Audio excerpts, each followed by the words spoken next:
Good morning, good afternoon, and good evening, people on YouTube. And welcome back to William in Misty Fountains of Middle-earth. Jokes aside, guys, today you join me on the Thruxton Final Edition towards the only village in Tokyo. Yes, we are going back to Hinohara. I'm not sure what's with the rain and the Thruxton. First day we brought her home, it was raining. First ride, it was wet, and now it's a wet day again. But that doesn't mean we can't enjoy ourselves, right? So let's put on the gloves and hit the road.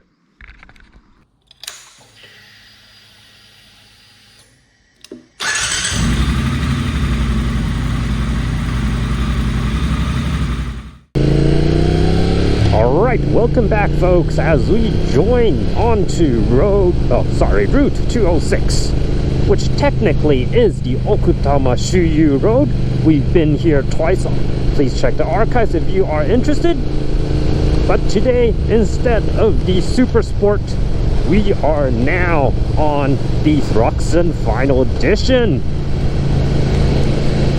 So, you might can see on the Google Maps on the sat-nav, we have a pretty long ride planned out today. It's roughly 35 minutes. It is wet, so we will have to be a bit more careful than usual. Manholes, drain covers, all become your worst enemies in these kind of situations. And especially when I'm on the Race Tech RRs, I'm not that confident of this tire performing in the wet.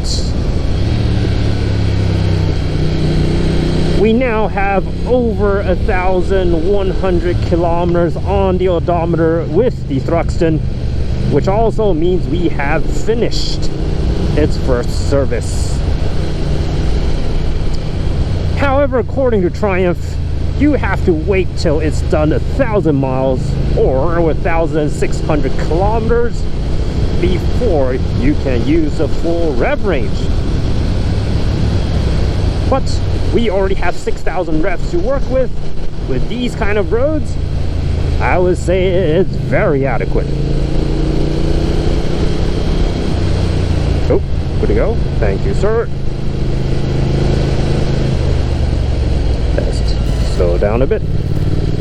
Lots of construction works, eh?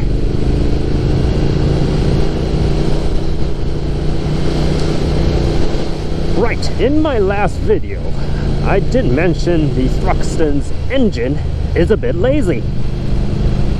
By that, I think I didn't explain myself enough. It doesn't mean the Thruxton is slow. Oh hell no, it is pretty quick. Acceleration is pretty good as well. It's just having been riding the Street Triple Moto 2 and the 748R, both very high revving and quick revving engines. A huge parallel twin like this, 1200 cc's with only 2 cylinders, of course this just gives us 600 cc's per cylinder. The pistons are huge, the crankshaft, the flywheel, everything is heavy. So of course the engine will feel lazy compared to the 2 other bikes I usually ride. The most similar bike that I ever had a large CC twin would be the Super Sport. But that is 937 cc's, a third less than the Thruxton. And because it is a Ducati sport bike engine, again, it revs pretty fast. So this is probably my first bike that has these kind of characteristics.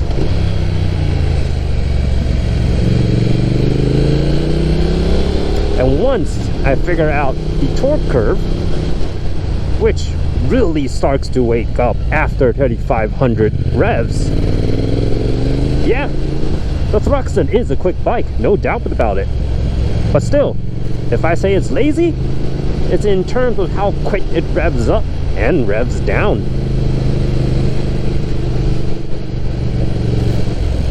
it is still a pretty good engine in terms of revving redline, which gives us roughly around 7,000. But again, it is the lowest rev limit that I've ever had. Okay, we have a company of 3 bikes. Dual Sport, I think that's a Ninja 250 or Ninja 400. Japan still has the newest version of Ninja 250s, unlike the States or the inside Europe. And we don't sell the Ninja 500 here due to taxing and regulation reasons. It's still a Ninja 400. Up front is a maxi scooter. So yeah, definitely an interesting bunch. Let's see if we can get the chance to pass them. Is he letting me through? Doesn't look like it. Let's be a bit patient and enjoy the view.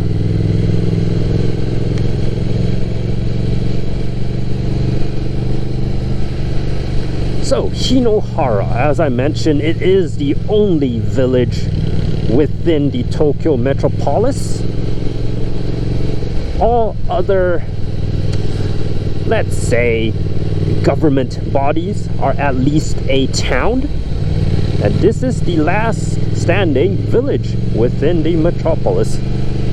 Of course, it is due to population and due to depopulation, a recurrent theme within our videos. Hinohara is struggling with the very same issues you will see on other countryside areas. They are even, at least the village, is offering free housing if you are willing to live here and work here. Some even provide incentives for you to move here, not just free housing. So you get money and a free house. Sounds good, right? Of course it is. If you want to retire, there really isn't much work here. Thank you, sir. Thank you, sir. Thank you, sir. Thank you, sir. Yeah, there really isn't much work about here. About a bit in manufacturing, I guess. There are a few little factories here and there. A bit of lumber work. A bit of concrete work. So that's about it.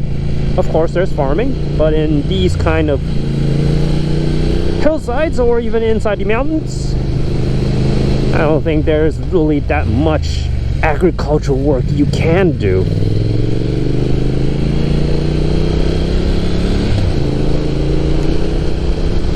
Yep, another timber shop we just passed by on the right. I think that's the main job you can do here, which is pretty unfortunate. Look at this place. It's magnificent.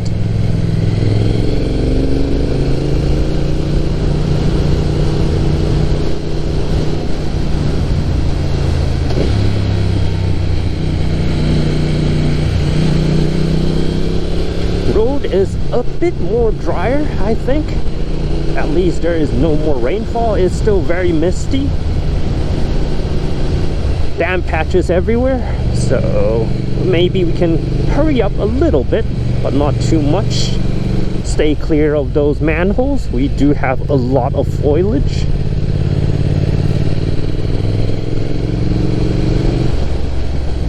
Let's don't push it too much as for now.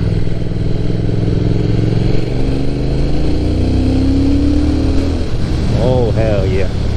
This engine really wakes up after 35 and 4K. Wow, it's such a different animal. When it gets into that rev range, you get instant kick and go.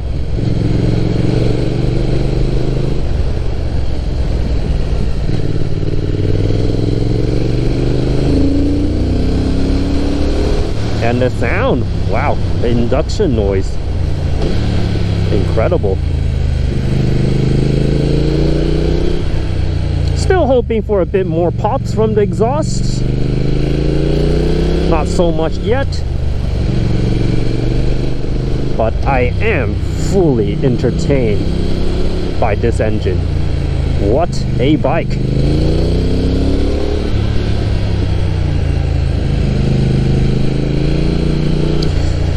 On the left, you might just saw a torii or a shrine gate.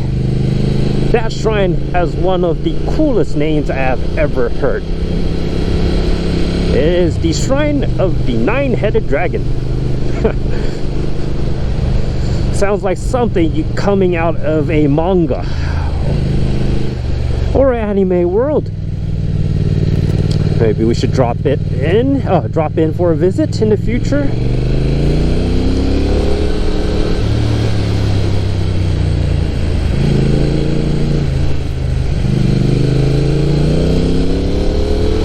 Getting very good pavement now.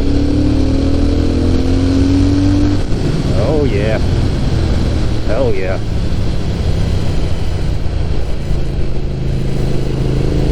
Okay, we're seeing caution saying the Okutama Shuyu road is covered in a lot of fog, and here is the official entrance. This road will be closed off after 6 o'clock in the evening due to all the Bosozoku, those road racers back in the 80s and 90s. They have no choice but to close it off because just too much people are dying on these roads. And indeed, quite some fog.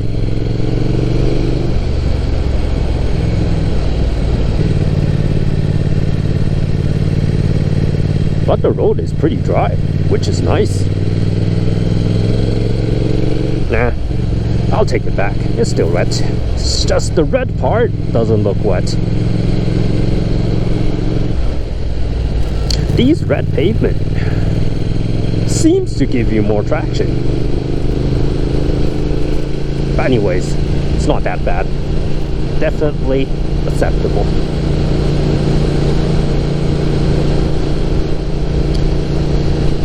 So you can see the speed limit here is 40 kilometers per hour. Usually it's around 50 at least. But due to all that road racing, this has basically become a speed trap heaven. They dropped the speed limit, and a lot of police speed traps would be set up during the weekends. Today is a Friday, and it is raining, so hopefully we won't get caught in one.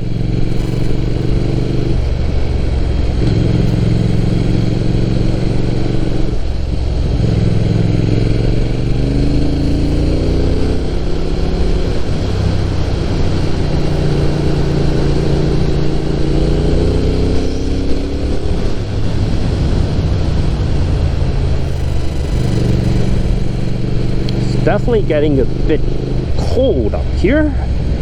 I am already using my heated grips because I am still in my summer gear. Mesh gloves and mesh jacket, which I am pretty much regretting right now. Definitely a normal jacket without all the holes and all the meshes would be better for this kind of weather.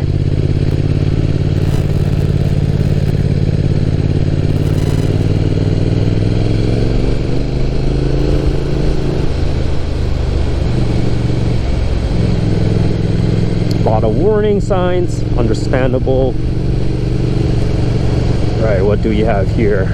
Seems okay. Road is still open. Right, 13 degrees, guys. That is pretty chill now.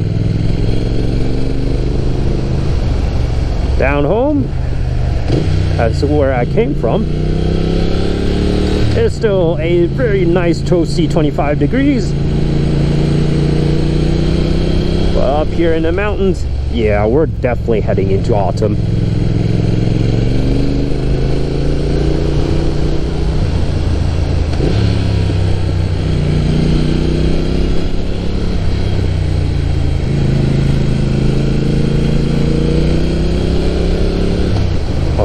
this fog, I can barely see anything outside of the tree line. What a pity. The scenery here is usually very nice. We're heading towards Lake Okutama. And thanks to all the river canyons around here, you can see pretty far down into the Kanto Plains. But the roads are great.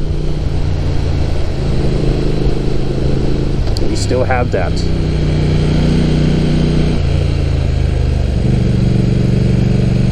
Oh, another Triumph. A fellow Triumph rider.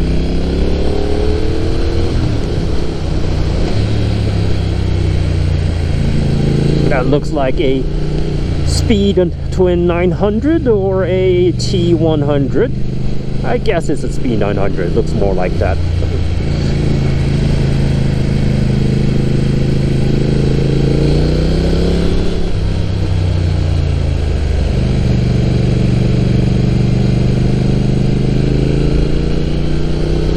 Very nice. We don't have a lot of foliage on the route. Definitely in the middle though, but I don't know, going nowhere close to that.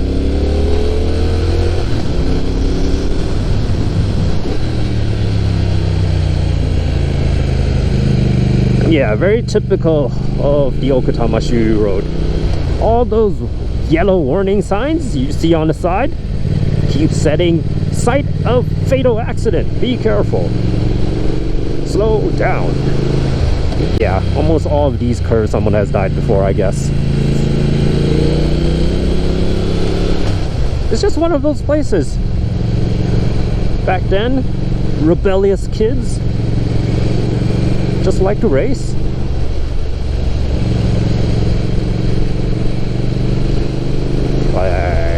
Visibility is getting even worse.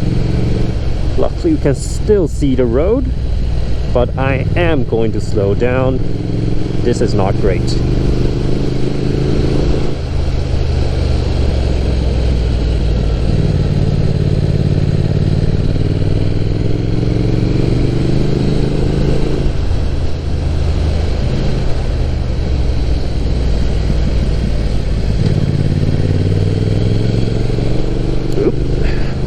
A little slide there, but not a scare yet. Should be fine. I think we just ran over a chestnut or a rock.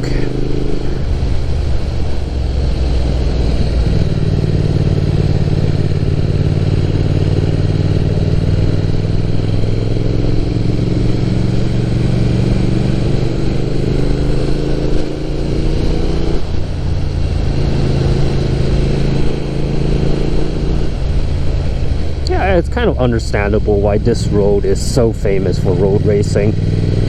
It's really fun. Not so tight corners. Very wide road and good pavement. Thanks to it being in Tokyo. Good funding. So yeah, completely understandable why this road became so popular.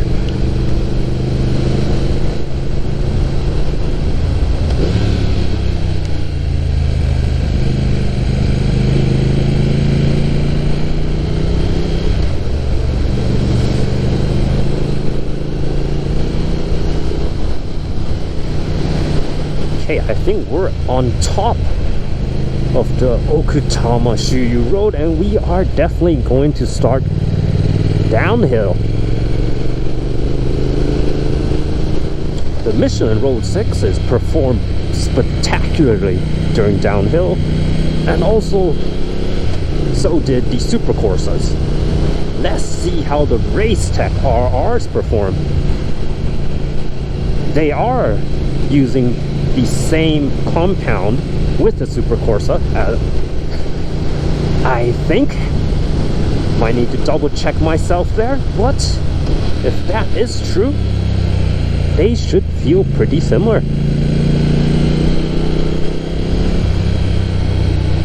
Okay, road ward ahead. Slow down a bit just in case. Sagyochu, yep, they are working. Okay, good thing we slowed down, right?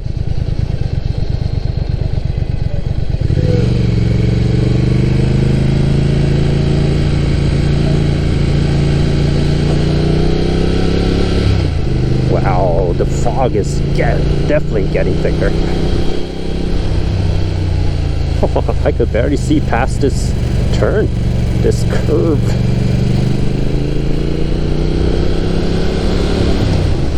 Where are we going? Okay, turning left. Wow, that's pretty late. I do see this. We're turning right and then left. And then right.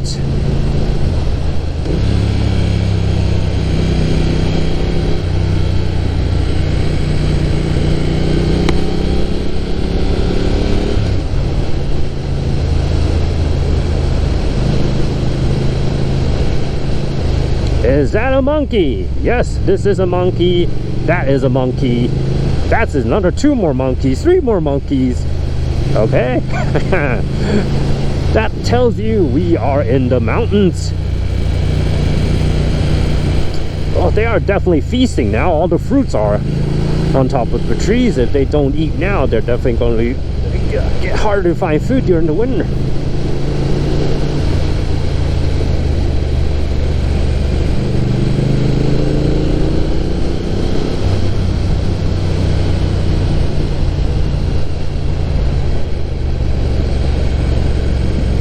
Oh, hell yeah, hell yeah. Yep, the front tires feels great. Wow, that's super nice. Indeed, this is on par with the Super Corsas.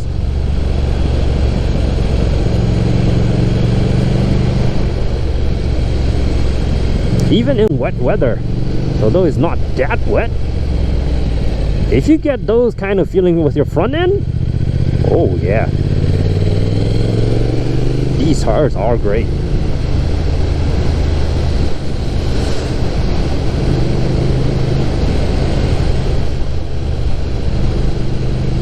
Okay, let's slow down. I can't see anything again.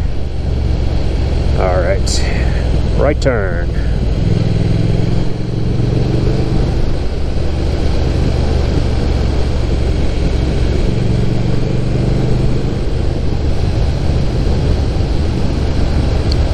The fog is thick. Guys, this is still Tokyo. Bet you never thought Tokyo looks like this.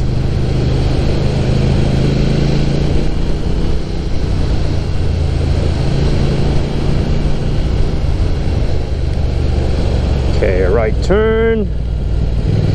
Wow, I can't see anything.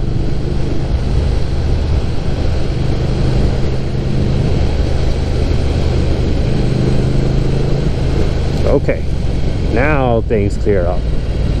Hopefully the lower we get, the more visibility we get too.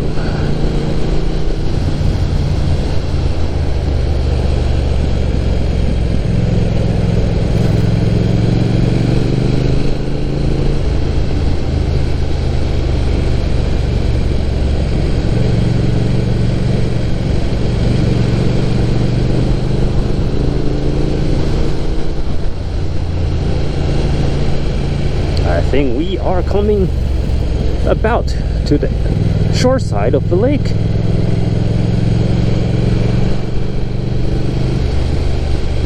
Okay, a bit of connection seams. Good thing they are not that slippery, but let's be careful with them. Not too much lean angle on them, and then we go.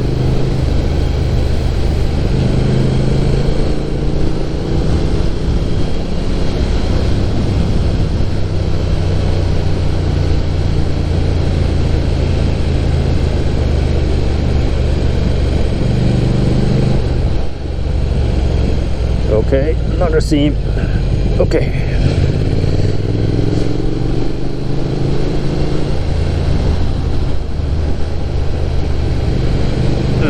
Once we come under the fog, it gets wet.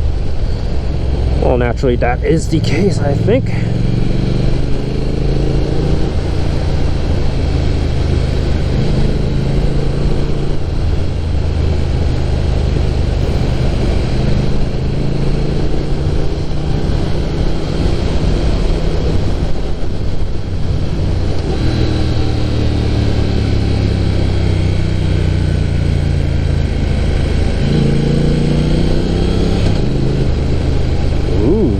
Double apex.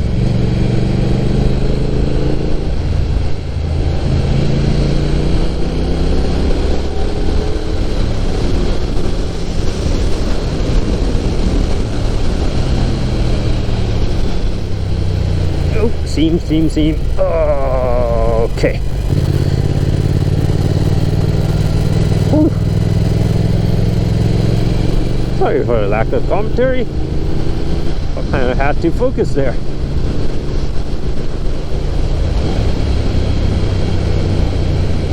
Yeah.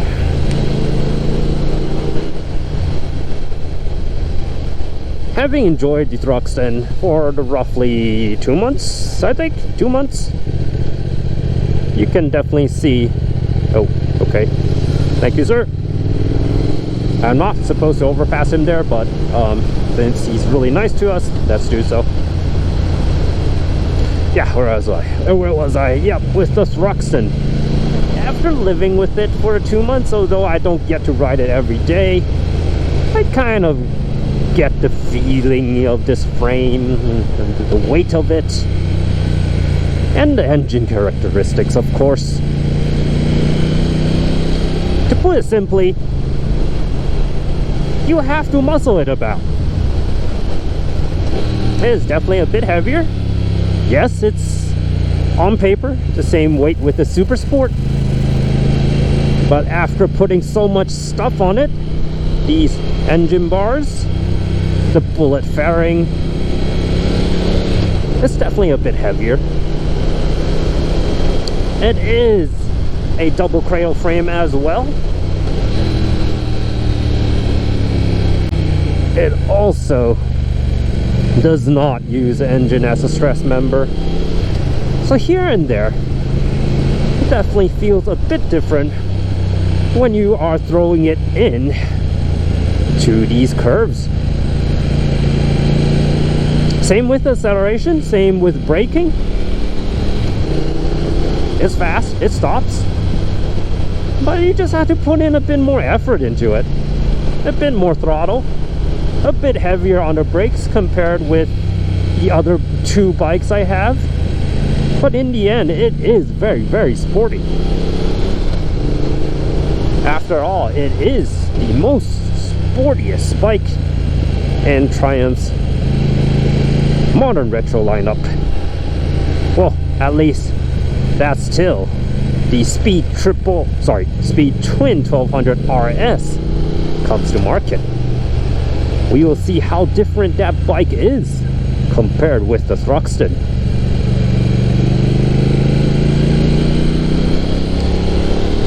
Myself, I think, at least, the Thruxton isn't a uncomfortable bike or hard to live with. I find it pretty comfortable, to be frank. Yes, the tank is pretty low, so you don't have a lot of space to put your stomach or squeeze your legs on, but still, the clip-ons aren't that low, and the seat is really nice. I think the reason that the Thruxton doesn't sell as well as it should is because of the price. God, I mentioned this so many times, and we are at Lake Okutama. I mentioned this multiple times. If the Thruxton can be sold at the same price of a Speed Twin 1200, it should sell like hotcakes. But is roughly 25%, 30% more expensive than a Speed Twin. It's even more expensive than a Speed Triple RS, which is very mind-boggling. The other bikes in Triumph's lineup that's more expensive are the Adventure 1200s, the Speed Triple RR, and the Rocket lineup. So yeah, I guess that's why everybody went to buy the Speed Twin. It has the same engine. It's even more comfortable. Yes, it lacks the suspension components But guys, it's a modern retro. The blingy parts are just blingy parts.